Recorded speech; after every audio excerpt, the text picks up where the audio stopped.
Mes petits moches, on est vendredi, ouverture d'un nouveau vlog. Je suis avec les deux mini-mois et oh, Bérangère, bouloulou. Ça, c'est de la bonne ambiance. On est rue de l'Arbre Sec pour voir cette expo. Oh my god, on avait déjà été avec Bérangère dans ce musée.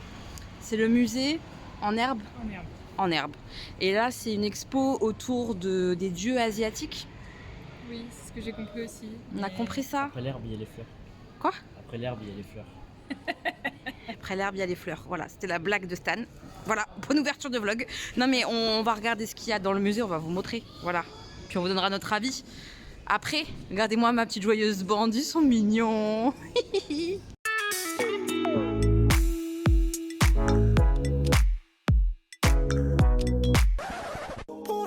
Est-ce que je suis de toute beauté avec mon petit masque de chat?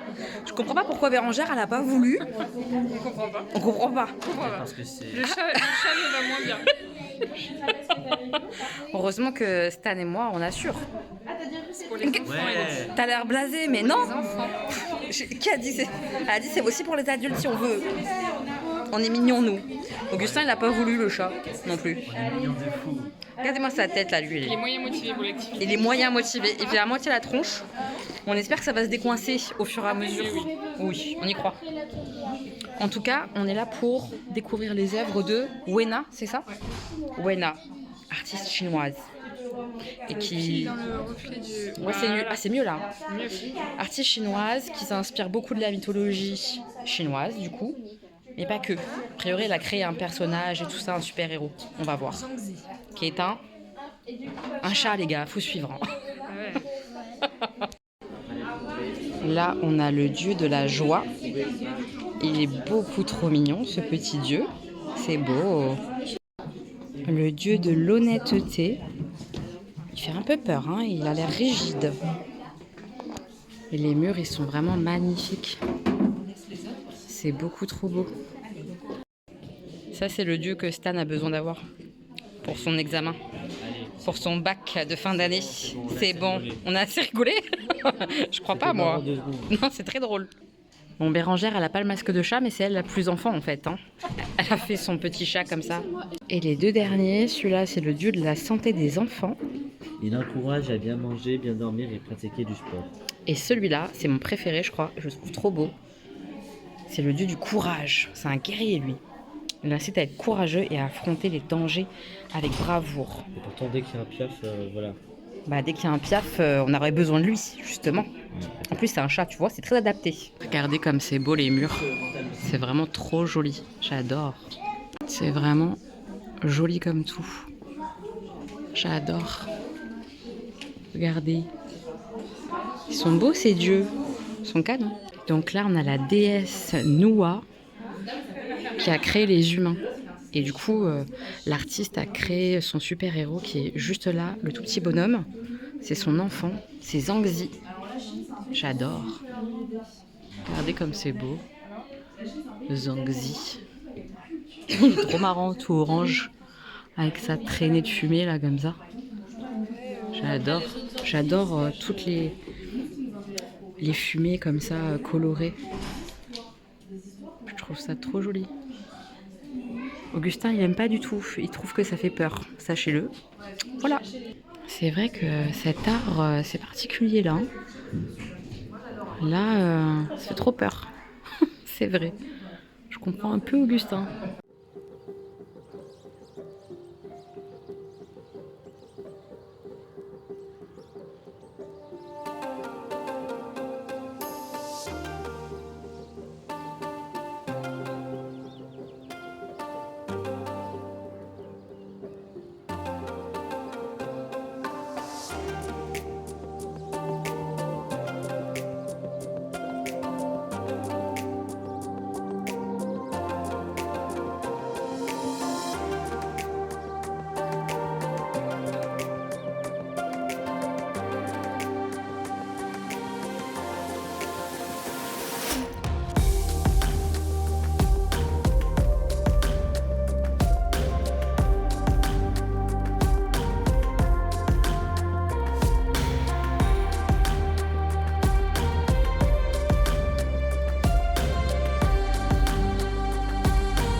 Mes petits moches, on se retrouve le lendemain. On est samedi. J'étais bossée ce matin et on voulait débriefer du musée, la petite expo qu'on a fait. Qu'est-ce qu'on a pensé du musée? C'était vraiment cool, il y avait, c'était rempli de trucs. T'avais Ouais. des activités, ça parlait des... C'est sympa Ça là, le parlait fait des- qu'il y ait des activités pour les enfants. C'est vraiment un musée pour enfants, le musée en herbe, donc en famille, je vous conseille grave. À tes souhaits. Excusez-moi. À tes souhaits.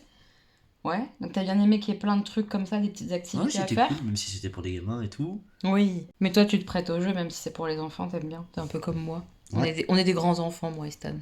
Bien sûr. Plus qu'Augustin. Et t'as aimé l'artiste? Évidemment. C'était cool ce qu'il faisait. C'est une femme, hein, je crois. Elle faisait... Elle mettait son petit personnage dans les mythes et les histoires. Ouais, exactement. C'était vachement chouette d'intégrer comme ça les mythes chinois. Et on a tous les deux eu le même tableau préféré, je crois. Celui avec les vagues, là, La mer, Ouais. l'océan. avec l'oiseau, quand Elle, il est sur l'oiseau, le petit personnage. C'est trop beau. J'ai adoré. Franchement, c'était sympa. Après, c'est court, c'est rapide. Un peu Ah, plus c'est long, pas- un peu plus long, ça aurait été mieux quand même. Non, Plus ça d'œuvres. allait, Non ça allait. Ouais, bah, franchement, c'était Bon, bien. pour les enfants, c'est adapté alors. C'était suffisant. C'était nickel. Bon, et après, on a été manger avec Bérangère. C'était Très cool. bon. On a été goûter aussi d'abord. On a pris un petit café, un petit chocolat. Très bon aussi. Magnifique. Ouais, t'as aimé le chocolat chaud, il C'était était beau. bon. Ouais, et l'endroit était beau, ouais. En C'était un mezzanine. truc en hauteur. Ouais, en mezzanine, c'était sympa. C'était chez Beau Ennemi. Je crois que ça se dit comme ça. Et après, bah, on a été manger fast-food, petits burgers, végé, tout ça, c'était bon. Voilà, c'était cool avec Bérangère. Nickel. J'ai fait une tarte aux pommes pour aujourd'hui, pour ce week-end. Sachez qu'elle est tombée, d'où là la sale gueule là, de ma rosace. Sinon, elle est mieux réussie que ça. Hein.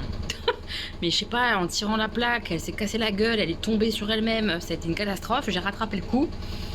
Bon, visuellement, ça va.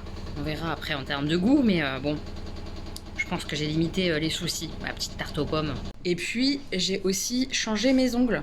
Ce qu'on voit. Ouais, on voit. J'ai pris les petits argentés, French rosés comme ça.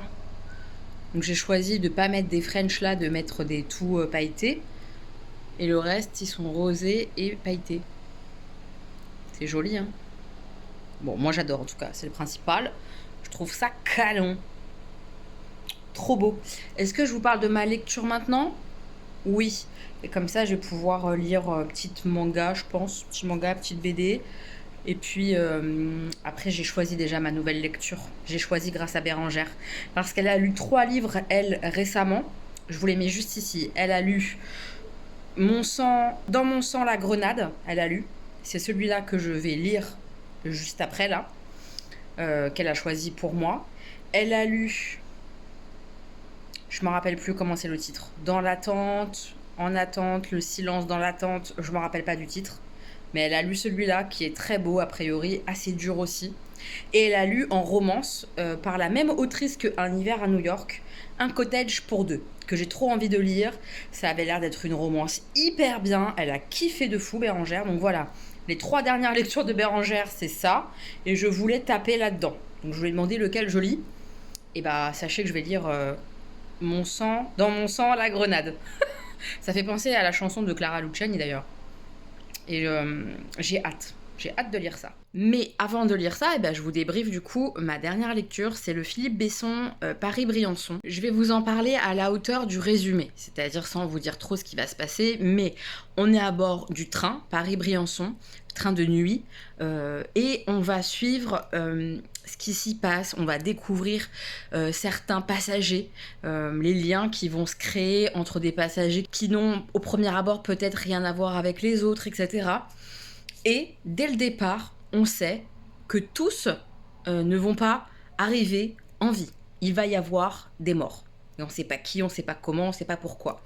Et donc on a toute cette première et longue partie de récit, je dirais les 3/4 à peu près. Ouais, 2/3, 3/4, où on découvre les différents personnages, on les voit se lier les uns avec les autres.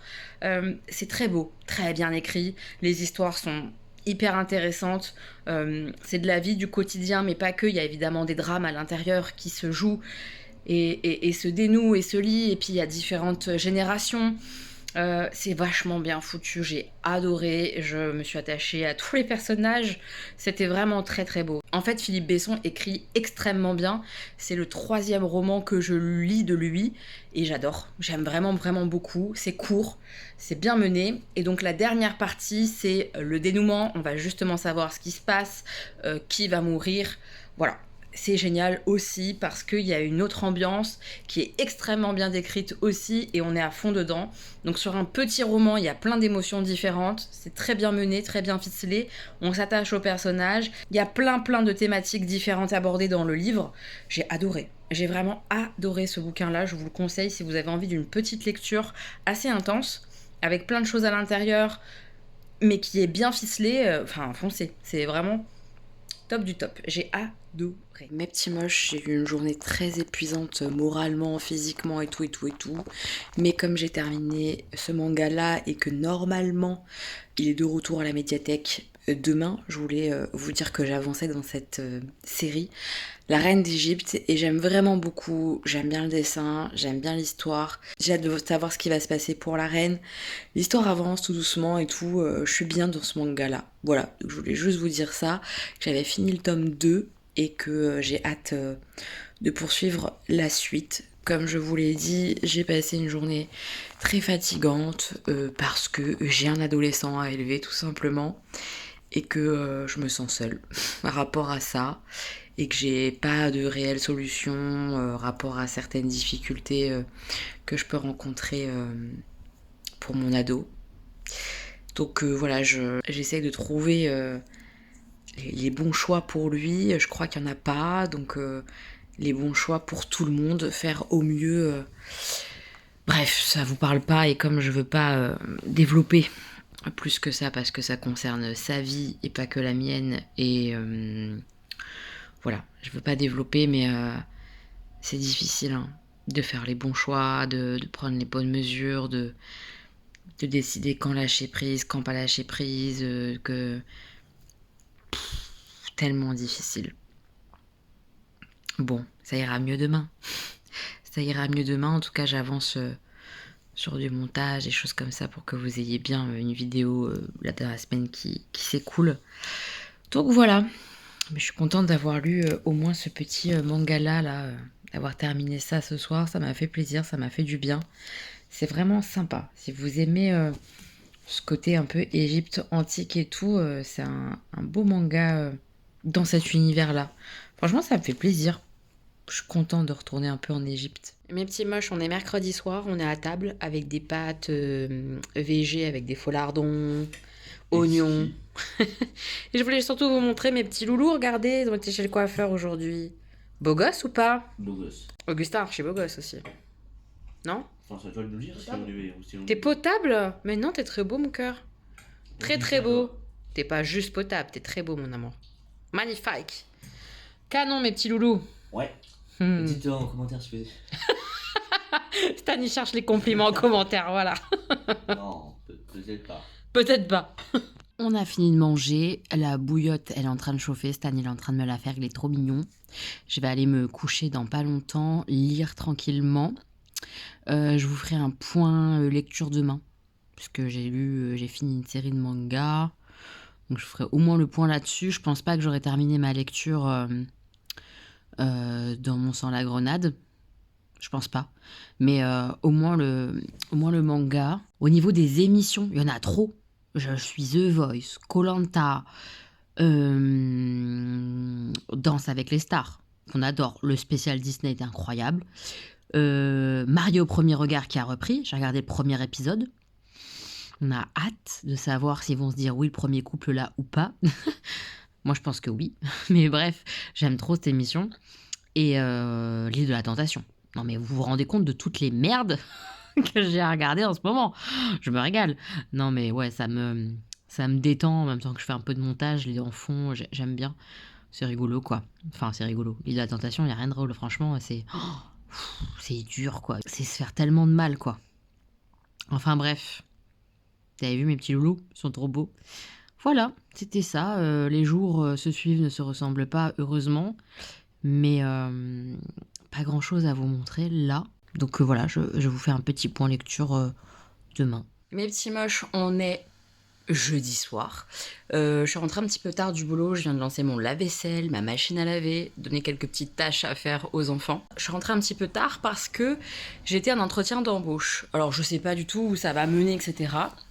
Mais c'était très sympa. Alors déjà, pourquoi entretien d'embauche, Elodie? Ça fait 6 mois que t'es dans ton entreprise. Je dis en plus que je suis bien dans mon poste, ce qui est le cas. Mais j'ai le sentiment, et je constate, je suis quasi sûre de moi, que je pourrais obtenir un meilleur salaire en négociant, etc. ailleurs.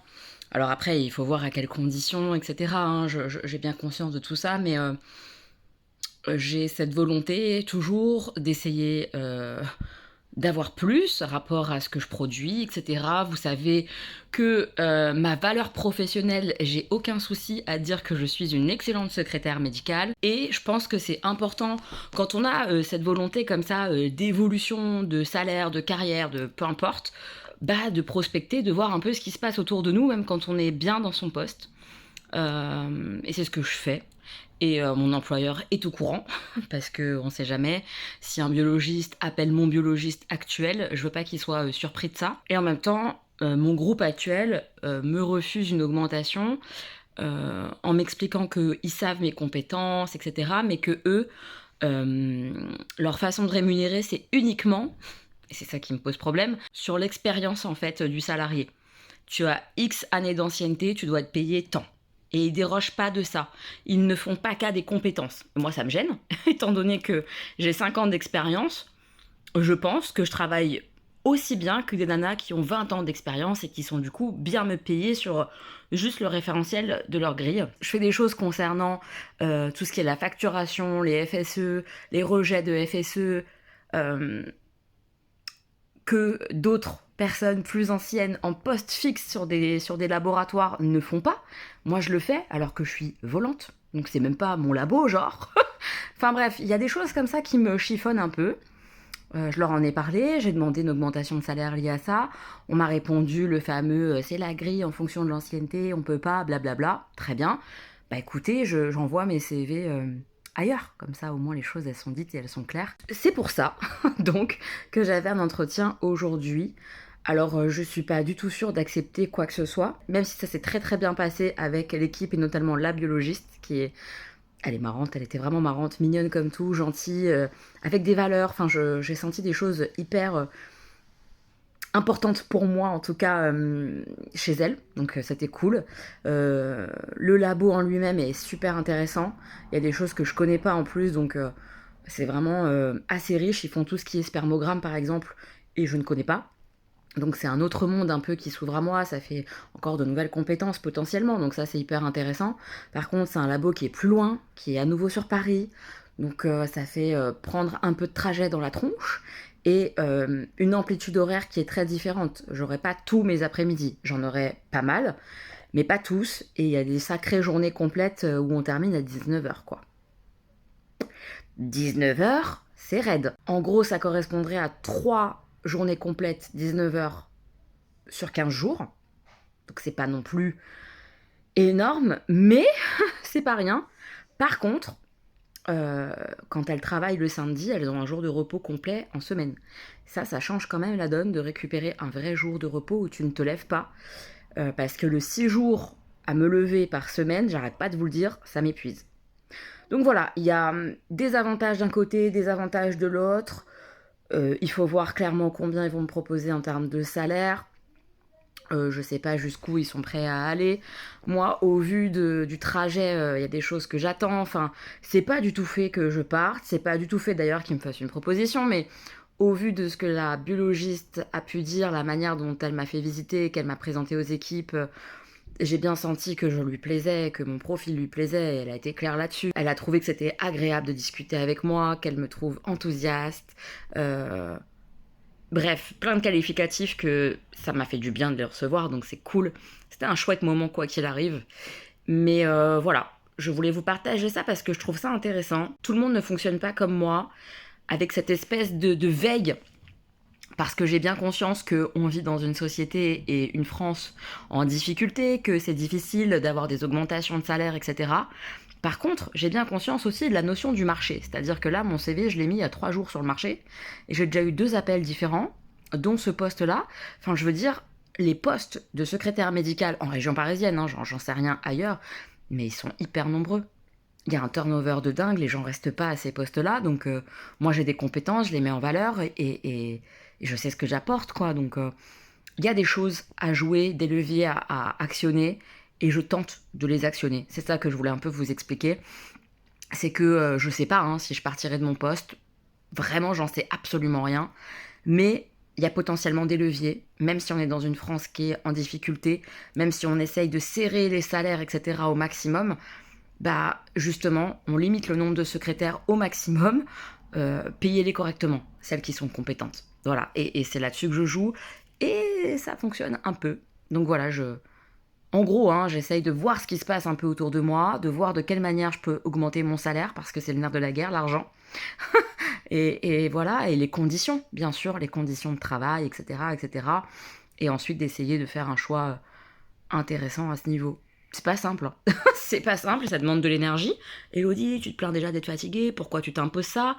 Parce qu'après, le confort de l'argent, c'est pas rien, donc je m'impose ça pour le confort de l'argent, le confort de travail, le psychique, le fait d'apprendre, le fait d'évoluer potentiellement au niveau carrière, etc. Enfin, tout ça, ça a une importance importante pour moi. Donc voilà, je sors d'un entretien d'embauche qui était agréable comme tout. Je ne sais pas sur quoi ça débouchera ou pas, ce que j'accepterai ou pas, mais c'était chouette. Voilà, tout simplement. Je vais vous parler lecture maintenant, parce que j'ai terminé un manga et j'ai terminé ma lecture. Je pensais pas finir, et ben j'ai fini, tellement j'étais à fond dedans, j'ai fini. Je vais vous montrer tout ça. Le manga que j'ai terminé, c'est celui-là, Léviathan. C'est une série de mangas en 3 tomes, donc c'est vraiment assez court. C'est de la science-fiction, on est sur un vaisseau spatial où il s'est passé un drame. Les étudiants qui se sont retrouvés bloqués sur ce vaisseau n'avaient plus d'oxygène et il n'y avait qu'une seule capsule de survie pour un seul enfant, pour un seul humain. Et du coup, il va se passer des tas de choses autour de ça, de la survie, comment les humains vont se comporter pour être sauvés ou pas. C'est super intéressant au niveau sociologique, je veux dire. Et le manga est très sympa, très bien foutu. J'ai bien aimé qu'il soit que en 3 tomes. Du coup, le dénouement arrive bien comme il faut. Le choix de l'auteur sur son scénario, je le trouve intéressant, plutôt bon. Il y a eu des petits rebondissements que j'attendais pas. J'ai vraiment passé un chouette moment avec ce manga-là, Léviathan. J'ai trouvé que c'était très très agréable à lire et ce côté comme ça, SF, qu'est-ce qui s'est passé sur ce vaisseau, découvrir tout ça au fur et à mesure. Ouais, j'ai passé un excellent moment de lecture. J'ai bien kiffé Léviathan, je vous le conseille. Il est bien foutu. Et en plus, voilà, c'est pas un gros engagement. C'est rare pour les mangas. 3 tomes, l'histoire elle est bouclée, c'est top quoi. Ça, j'ai bien kiffé. Et donc, j'ai terminé ma lecture Dans mon sang la grenade. C'était génial, j'étais à fond dedans. C'est un roman choral, on suit 4 personnages féminins différents qui sont reliés. On découvre ça au fur et à mesure. Et c'était puissant, prenant. Je vais quand même aborder les thématiques qui sont abordées dans ce bouquin-là. Je dirais le traumatisme.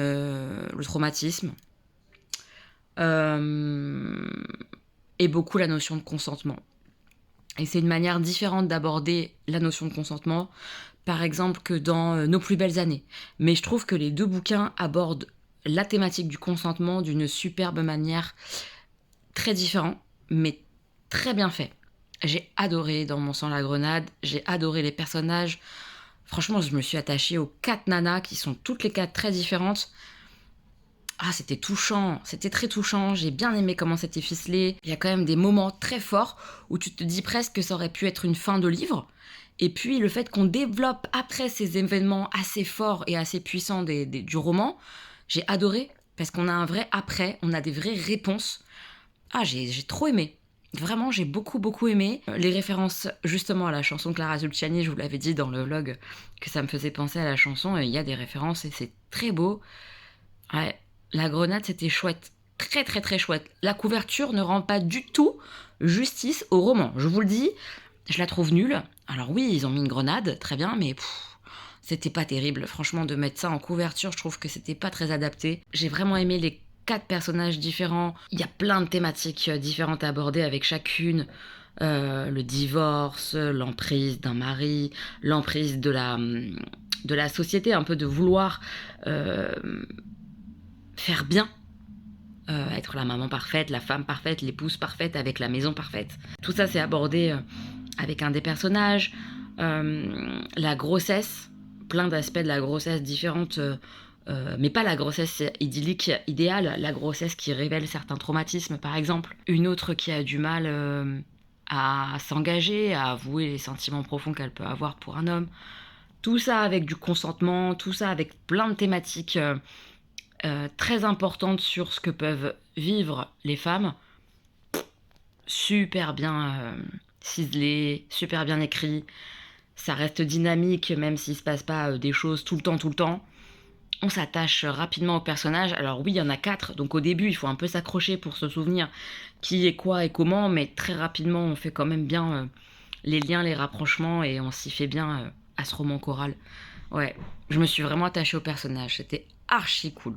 Vraiment. Je vais lever mes fesses parce que j'ai reçu une commande. J'ai commandé sur Compagnie Anglaise des thés. Bah oui, je commence à être en rade de plein de thés que j'adore. Et comme je veux pas taper trop souvent dans mes thés américains David Tea là, il fallait des thés qui sont moins chers, plus accessibles et tout, pour un peu mon quotidien, et garder les thés David Tea pour de l'exceptionnel. Du plaisir plus exceptionnel, quoi. Voilà, je vais vous montrer du coup ma commande. J'ai trop hâte de l'ouvrir. Est-ce que ma voix est en train de partir? Oui. Qu'est-ce qui se passe? Qu'est-ce pas ça? Je sais pas. J'ai été chercher mon carton. Je vais vous montrer ma commande. Trop cool. Je suis trop contente. Ça sent tellement bon. C'est trop cool. On y va avec ceux que je connais. Le thé noir à la banane. Je l'ai pris en 300. Donc il y a 3 paquets.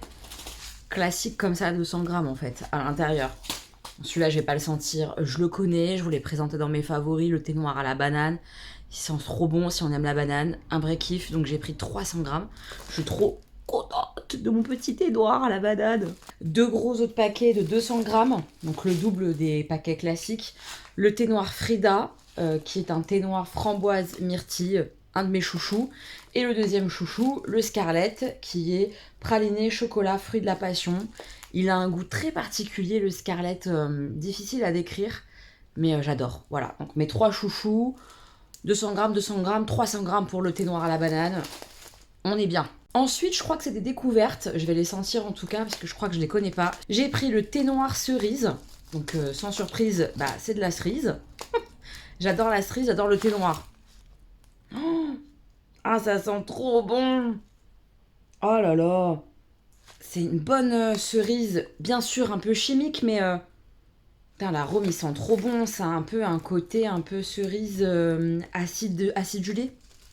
J'ai trop hâte de le goûter, ce thé là le matin là.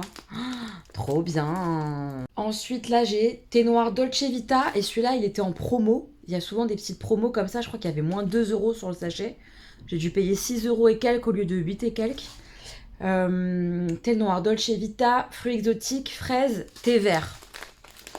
Donc déjà, c'est pas un thé noir, ce qui est plutôt rare que je prenne. Ça sent trop bon. C'est très, c'est très sucré. J'adore ce côté, ouais, le fruit exotique, la fraise. Ah, c'est sympa. Enfin bref, j'adore leurs odeurs. Je trouve qu'elles sont quand même assez puissantes. C'est un côté quand même bien fruité comme j'aime. Un thé noir à la pomme. J'ai déjà eu des thés verts à la pomme, mais jamais de thé noir. Ça sent bon. Ça sent bon la pomme. Hein. Oh là là, je vais me régaler. J'adore cette marque, je vous jure. Je trouve qu'ils sont quand même bien réussis, leur thé. Un thé noir à l'abricot. J'ai déjà eu des pêches abricots, tout ça, mais je crois abricot tout seul, je crois que j'ai jamais eu. J'aime moins, ça sent bien l'abricot et tout, hein, mais là comme ça j'aime moins, je crois, avec le thé noir. C'est celui que j'aime le moins là depuis le début de mon sentage. Après il faut voir en termes de goût et tout, mais pas convaincue. Et le dernier que j'ai acheté, c'est le thé noir Paradisio. C'est aux fruits des bois. J'ai vraiment pris que du fruit hein, cette fois-ci. Ce que je préfère. Oh, ça sent trop bon. Ah, ça, c'est vraiment délicieux, de fou. Le Paradisio. Oh, au nez, j'adore. J'aime beaucoup, beaucoup, beaucoup. Je vais me préparer des petits sachets à emmener au travail. C'est parfait. Et ils m'ont mis ça en petit cadeau dans ma commande. Donc, il y a du thé noir Frida. Ça, je vais l'offrir parce que vous avez vu que j'ai acheté un gros paquet. Donc, je vais l'offrir à quelqu'un qui aime le thé pour qu'il puisse goûter. Merci Framboise. Et en cadeau comme ça, c'est le Earl Grey Yunnan. Un thé noir à la bergamote. Ça, par contre, j'aime bien. J'aime bien le thé noir, évidemment. On a compris Hello. Et j'aime bien la bergamote. Ah ouais, ça sent trop bon. Ça sent le bonbon que j'adore, là. Comment il s'appelle, là, ces bonbons à la bergamote carrés, là. Ça, j'adore. Ah là là, trop bien. Ça, c'est un chouette cadeau. Voilà, je vous ai montré ma commande de thé. Il y en a partout sur mon lit. Regardez comme c'est abusé. En même temps, je passe une commande, voilà quoi, une fois. Je fais pas il faut que ça soit conséquent. Donc voilà, j'ai de quoi faire là pour les prochains mois. Donc c'est trop cool. Et évidemment, je vous reparle des différents parfums au fur et à mesure que je goûte. Mes petits moches, je vais lire un peu et me coucher, faire dodo. Mais avant de vous quitter, je voulais vous parler d'une émission YouTube que j'ai regardée, que j'ai adorée. Je pense que je vais en regarder d'autres. Ça m'a vraiment donné le goût à regarder d'autres les interviews qu'ils font, etc. C'est sur la chaîne Légende. Et il s'agissait du reportage concernant l'esclave de Raël, une ancienne élue de Raël, qui a quitté la secte, etc. après avoir passé toute son enfance et quelques années adulte chez les Raéliens. Elle est partie et elle raconte son expérience, elle témoigne de ce qu'elle a vécu et tout ça, et elle l'a fait dans un livre. Et là, elle est sur une interview, donc sur la chaîne Légende. J'ai trouvé ça terriblement touchant, révoltant évidemment. Et elle est extrêmement intelligente, je trouve, cette femme, et elle explique très très bien, déjà par exemple, de sortir de son corps, de dissocier son esprit et son corps pour pouvoir encaisser les tortures physiques, etc., les sévices physiques. Elle explique aussi très bien que malgré sa conscience, son esprit qui réfléchit, etc., elle a tellement été élevée, éduquée avec le fait que Raël est le demi-frère de Jésus, que c'est un prophète, que quoi qu'il se passe, que Raël lui accorde une importance, et c'était un privilège, quoi. Donc tu crois tout, tu acceptes tout, et c'est tellement logique. Quand un prophète, et que tu crois que c'est un prophète réellement, au plus profond de toi, tu crois ça parce que on te l'a mis dans ton cœur, dans ta tête, pendant des années, par tes parents et tout, mais ça te porte. Tu vas pas à l'encontre d'un prophète qui t'accorde de la valeur. Je comprends complètement. Bref, c'était hyper intéressant. Moi qui avais déjà adoré le reportage sur Netflix, là, cette émission YouTube, elle était trop bien. Voilà, je voulais vous en parler avant de clore cette vidéo parce que demain, je vais rouvrir un nouveau vlog parce qu'après le boulot, je retrouve Bérangère normalement pour une expo. On se la tente sans avoir réservé en avance. Donc j'espère que ça va fonctionner. On verra. En tout cas, demain, je vais voir Bérangère et ça, c'est cool. Et donc, si on va à l'expo, je ferai un nouveau vlog avec elle. Mais là, je vais clore celui-là. Voilà. Je vous fais plein de bisous, mes petits moches. Prenez bien soin de vous. Et puis, on se retrouve la semaine prochaine pour un nouveau vlog. Sûrement une autre vidéo. Voilà. Je vous fais des bisous. Prenez soin de vous, ok? Moi et mon extraterrestre, on vous embrasse.